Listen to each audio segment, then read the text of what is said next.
গ্রীষ্মের ছুটি মানে বাচ্চাদের একটা আবদার কিছু বানিয়ে দিতে হবে। তাই আমার আজকের এই শেয়ার করা ক্রিসপি অ্যান্ড টেস্টি স্ন্যাক্সের রেসিপিটা স্পেশালি আপনাদের জন্যে। এই স্ন্যাক্সটা বানানো খুবই ইজি। আপনারা এটা ঝটপট বানিয়ে বাচ্চাদেরকে দিয়ে খুশি করতে পারবেন। আর এটা বানাতে কিন্তু আপনাদের বেশি কিছু ইনগ্রেডিয়েন্টসের প্রয়োজন হবে না। বাড়িতে থাকা কয়েকটি ইনগ্রেডিয়েন্টস দিয়ে আপনারা এটা ইজিলি বানিয়ে নিতে পারবেন। তো চলুন বেশি দেরি না করে শুরু করছি আমার আজকের এই ইজি অ্যান্ড টেস্টি রেসিপি।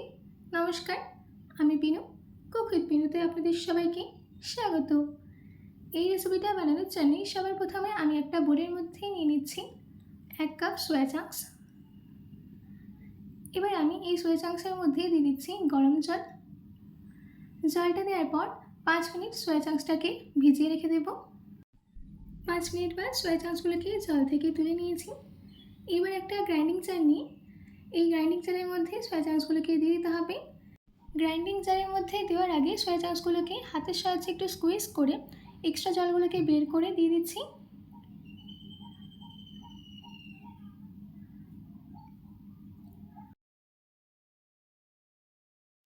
সব সোয়া চাংসের জল বের করে গ্রাইন্ডিং জারের মধ্যে দিয়ে দেওয়া হয়ে গেলে পালস মোডে এটাকে গ্রাইন্ড করে নেব। দেখুন আমাদের এখানে সোয়া চাংসগুলোকে গ্রাইন্ড করে নেওয়া হয়ে গেছে। এবার আমি এটাকে একটা মিক্সিং বোলের মধ্যে ট্রান্সফার করে দিচ্ছি।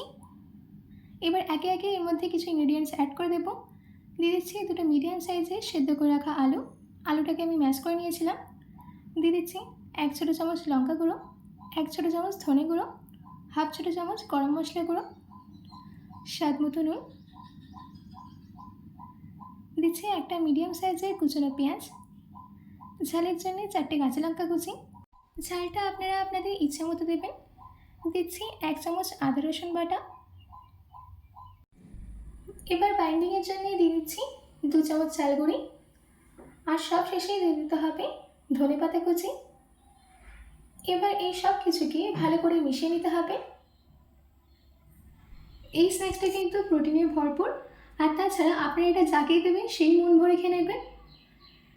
আমাদের এখানে সব কিছুকে ভালো করে মিশিয়ে নেওয়া হয়ে গেছে। এবার আমি এটাকে সাইডে রেখে দিচ্ছি।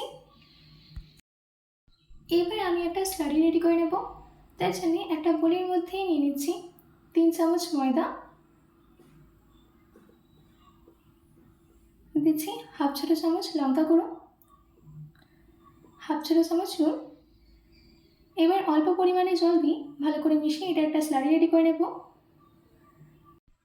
না বেশি পাতলা না বেশি ঘন, একদম মিডিয়াম কনসিস্টেন্সি আমি রেডি করে নেব।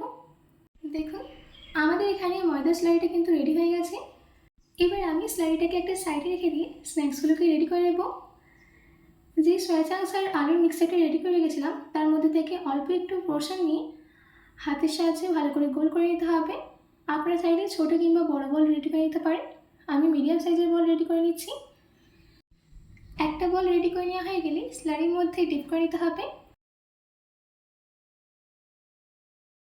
বলটাকে স্লারির মধ্যে থেকে তুলে নিয়ে ব্রেড ক্রাম্বস দিয়ে ভালো করে কোট করে নিতে হবে।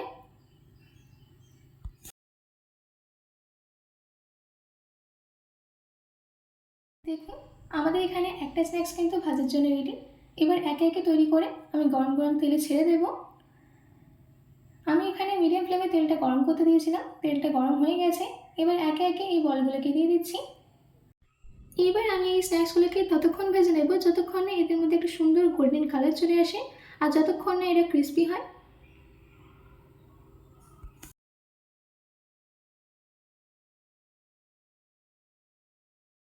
দেখুন আমাদের এখানে স্ন্যাক্সগুলোকে গোল্ডেন ক্রিস্পি করে ভেজে নেওয়া হয়ে গেছে।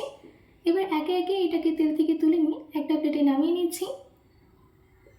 ব্যাস রেডি হয়ে গেল আমাদের সোয়া পপকর্ন। দেখুন কত সুন্দর হয়েছে। আমি এটাকে টমেটো কেচাপের সাথে সার্ভ করেছি। আপনারা চাইলে চায়ের সাথেও সার্ভ করতে পারেন। আশা করছি আমার আজকের এই সোয়া পপকর্নের রেসিপি আপনাদের খুবই ভালো লেগেছে। বাড়িতে এটি অবশ্যই ট্রাই করবেন ও কমেন্ট বক্সে কমেন্ট করে জানাতে একদম ভুলবেন না। তো আজকের মতো এইটুকু। আবার দেখা হচ্ছে অন্য কোনো রেসিপি নিয়ে। ভালো থাকবেন, সুস্থ থাকবেন।